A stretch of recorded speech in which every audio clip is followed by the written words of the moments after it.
guys, welcome to my channel and to another video. So today we are going to talk about electric field lines की property के बारे में। देखिए last video में हमने cover किया था कि इलेक्ट्रिक फील्ड लाइंस क्या होती हैं और उसके बाद हमने ये भी देखा था कि उनका पैटर्न डिफरेंट चार्जेस के लिए क्या होता है।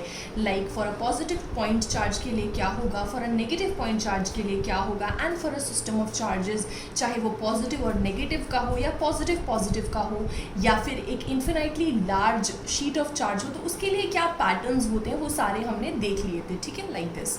Okay, so today we are going to talk about properties of electric field lines. अच्छा, इनकी प्रॉपर्टीज क्या होती हैं? ठीक है, तो वो हम एक बार देख लेते हैं कि इनकी प्रॉपर्टीज क्या क्या होती हैं।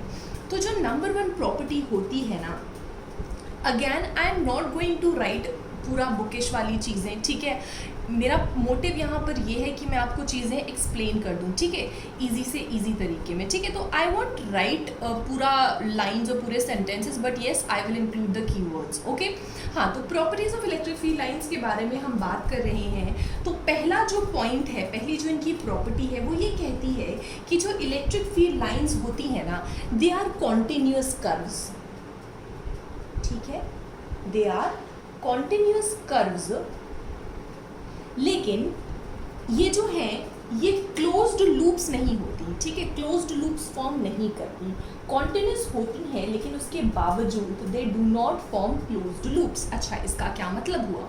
देखिए लास्ट वीडियो में ना हमने देखा था एक पैटर्न पॉजिटिव और नेगेटिव की वजह से। ठीक है, वो पैटर्न कुछ इस तरीके से था, कुछ ऐसा पैटर्न था।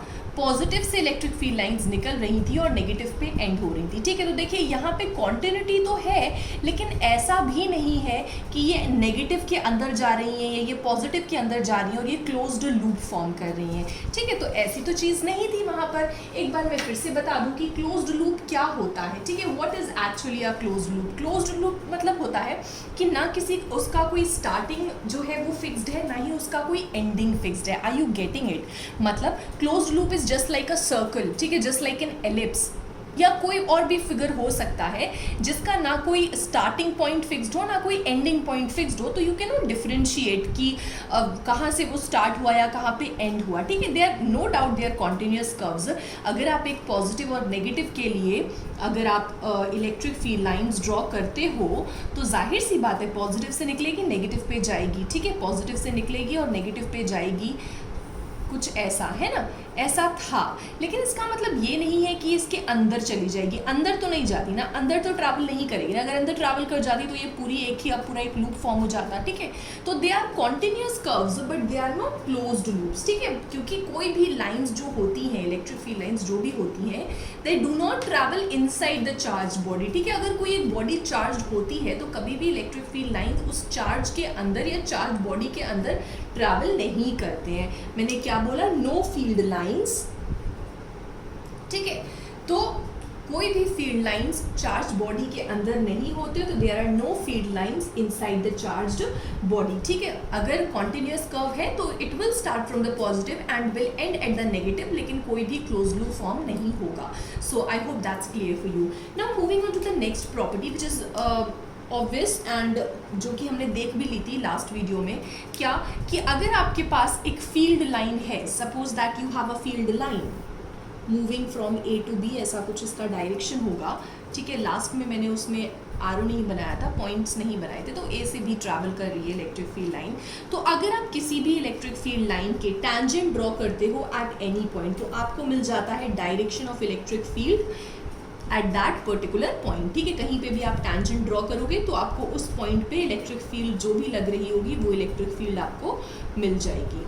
ठीक है, समझ में आ गई इतनी बात? अगर ये हमारे पॉइंट्स कुछ ऐसे हैं P, Q एंड R, तो जो इलेक्ट्रिक फील्ड लाइंस होती हैं, tangent drawn to field lines gives the direction of what? Electric field at that particular point जहाँ पे भी टैंजेंट आपने ड्रॉ करी है। तो that is about second property. Now moving on to the third property. Third property की अगर मैं बात करती हूँ ना, थर्ड प्रॉपर्टी की, तो जो बहुत ही इंपॉर्टेंट है एंड ये आपने ध्यान रखनी है, इससे क्वेश्चन भी हर बार ज़्यादातर आ ही जाता है, रिपीट हो जाता है ये क्वेश्चन। तो क्या है कि जो तीसरी प्रॉपर्टी की हम बात कर रहे हो, राइट? हाँ, तो क्या बोला मैंने कि ये जो प्रॉपर्टी है वो ये कहती है कि कोई भी जो फील्ड लाइंस होंगी, no two field lines will ever intersect each other. And no two field lines will intersect each other.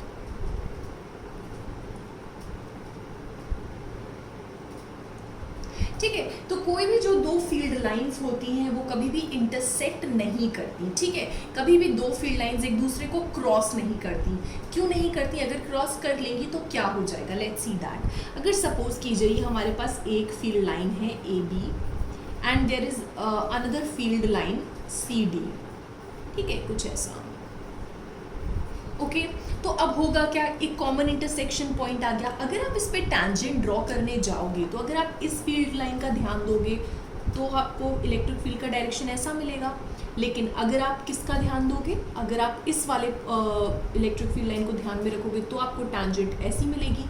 तो यहाँ पे तो दो डायरेक्शन हो गए ना इलेक्ट्रिक फील्ड के, दो डायरेक्शन हो गए ना इलेक्ट्रिक फील्ड के किसी एक सिंगल पॉइंट पे, तो इट इज़ नॉट पॉसिबल, ठीक है, तो ये पॉसिबल नहीं होता है, ठीक है। Two direction of electric field at a single point is not at all possible, तो इसीलिए कभी भी हमारी दो फील्ड लाइंस इंटरसेक्ट नहीं करती, ठीक है। समझ में आइए आपको बात कि कोई भी दो जो फील्ड लाइंस होंगी they will never ever intersect each other. क्यों? अगर if they intersect then at the point of intersection there will be two directions of electric field which is not at all possible.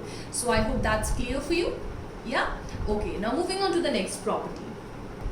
Okay, so what about the fourth property? Fourth property क्या कहती है इसकी? इसमें ये है कि जो भी इलेक्ट्रिक फील्ड लाइंस होती हैं they are always normal to the surface of a conductor, ठीक है, they are always normal to the surface of the charge body, ठीक है।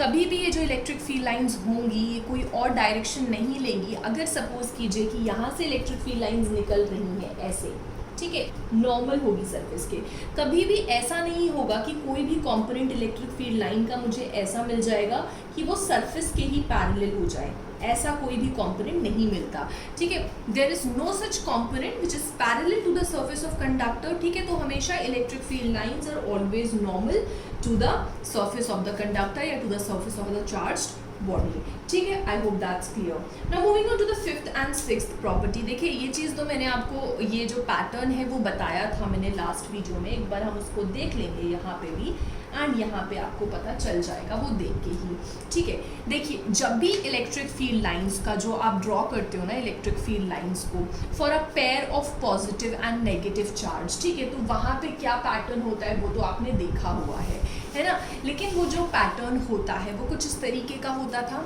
ठीक है।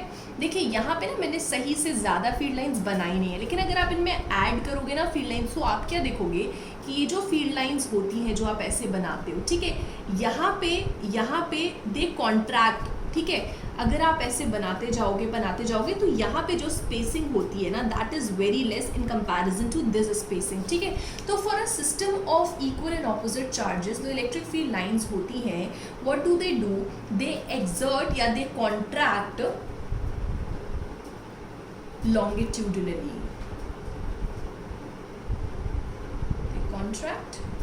longitudinally, okay. Now the sixth property which is for a system of equal and like charges या फिर for a system of like charges जिसको हमने देखा था यहाँ पर या this, ठीक है, this यहाँ पे देखिए फॉर अ लाइक चार्जेस के लिए ये जो फील्ड लाइंस हैं ये कभी भी इसको बॉदर नहीं करती, ये इसको बॉदर नहीं करते, लाइक ये ऐसे जाकर इसको कट नहीं कर देगा, ठीक है। हमेशा इनके बीच में एक एक डिस्टेंस मेंटेन रहता है एंड ये एक दूसरे के ऊपर प्रेशर एक्सर्ट करते हैं सो दैट ये एक दूसरे के पास ना जा सके एंड इसीलिए for a system of like charges repulsion होता है, ठीक है।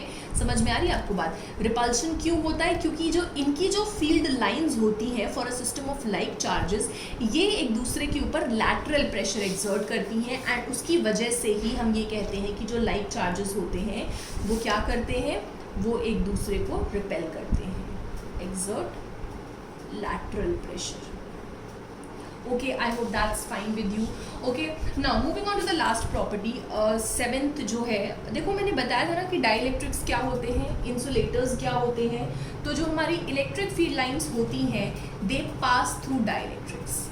तो ऐसे मत सोचना कभी कि अगर वो डाइलेक्ट्रिक है या इंसुलेटर है तो वहाँ पे इलेक्ट्रिक फील्ड लाइन एग्जिस्ट नहीं कर सकती। क्यों नहीं कर सकती? जब हम एक डाइलेक्ट्रिक एक इंसुलेटर को चार्ज कर सकते हैं तो जाहिर सी बात है हम उस डाइलेक्ट्रिक के थ्रू इलेक्ट्रिक फील्ड लाइंस को पास भी करा सकते हैं।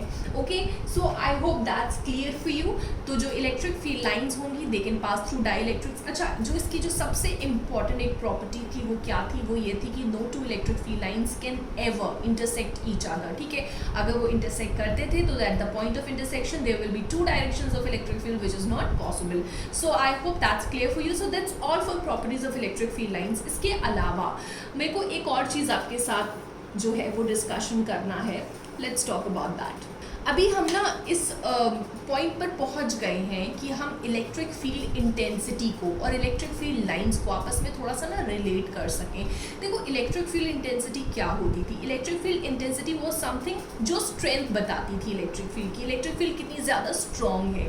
ठीक है, तो एक्चुअली होता क्या है कि इलेक्ट्रिक फील्ड इंटेंसिटी जो है या फिर जो स्ट्रेंथ ऑफ इलेक्ट्रिक फील्ड है, it basically depends upon the density of field lines. मतलब फील्ड लाइंस कितना डेंसली पैक्ड है या डेंसली उस जगह पर एग्जिस्ट कर रही हैं। I am sorry, I fumble a lot. Okay, so what I said was कि जो हमारा इंटेंसिटी है या जो हमारा स्ट्रेंथ है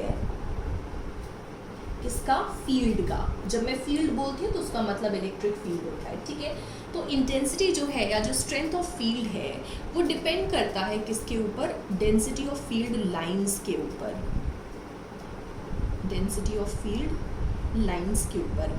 मतलब ये कि जहाँ पर भी डेंसिटी ऑफ फील्ड लाइंस ज़्यादा होगी, अगर इंक्रीज्ड होगी, तो हमारी जो इंटेंसिटी होगी ना, इंटेंसिटी को हम कैसे रिप्रेजेंट करते हैं? ई से। तो ई भी हमारा उतना स्ट्रॉन्ग होगा, ठीक है, ज़्यादा होगा।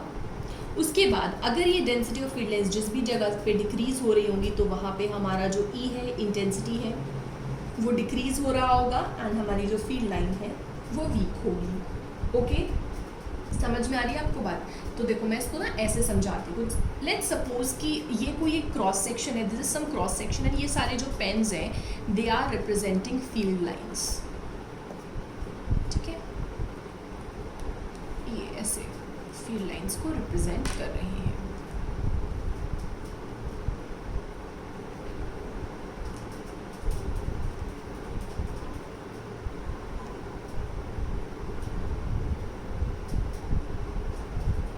ओके, सो लेट्स से कि ये जो पेन्स हैं ये फील्ड लाइंस को रिप्रेजेंट करें। अब आप एक चीज़ देखो, एक दो पॉइंट्स मैं कंसिडर करती हूँ। एक पॉइंट मैं यहाँ कंसिडर कर लेती हूँ और एक पॉइंट में यहाँ इधर थोड़ा, जहाँ पे ये क्लोजली पैक्ड है। तो आप बता सकते हो कि इलेक्ट्रिक फील्ड कहाँ ज़्यादा स्ट्रॉन्ग होगी?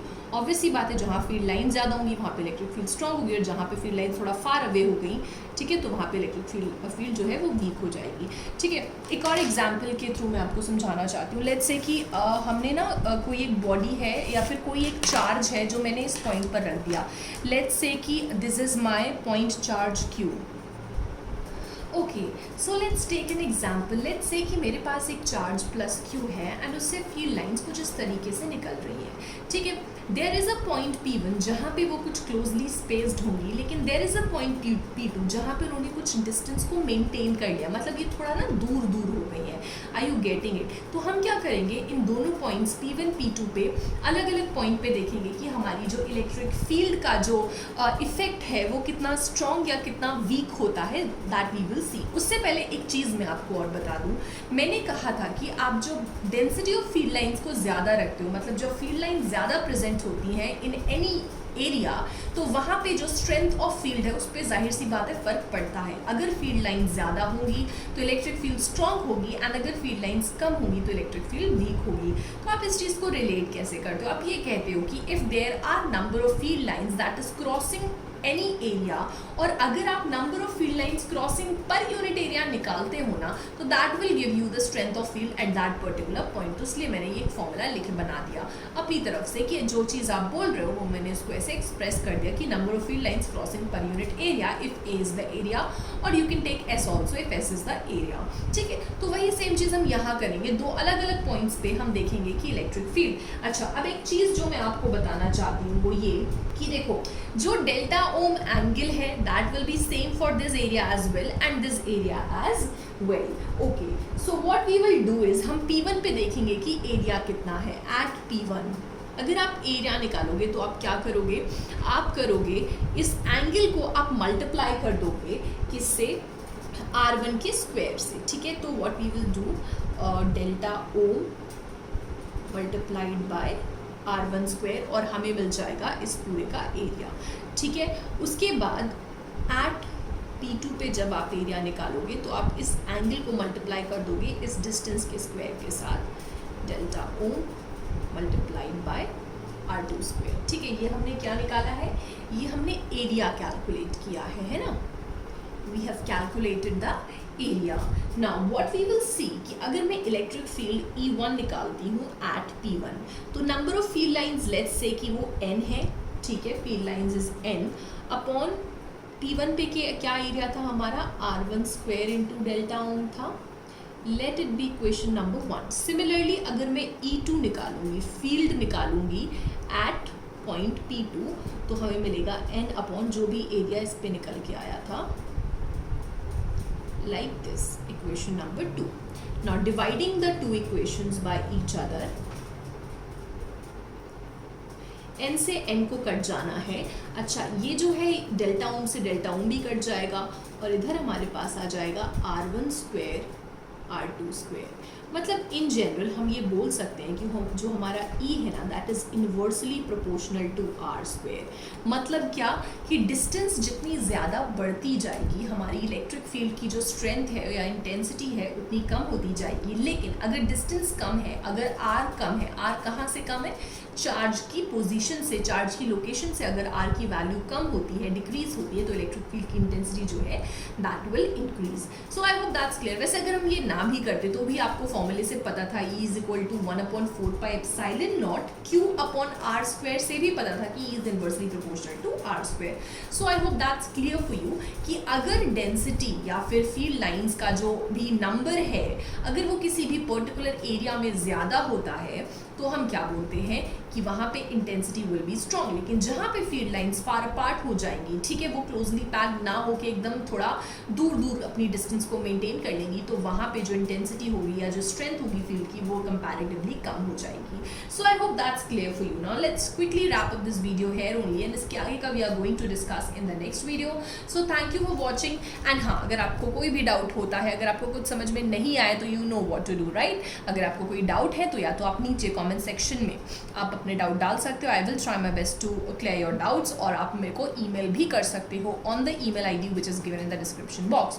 Okay, thank you for watching. Till then, happy learning.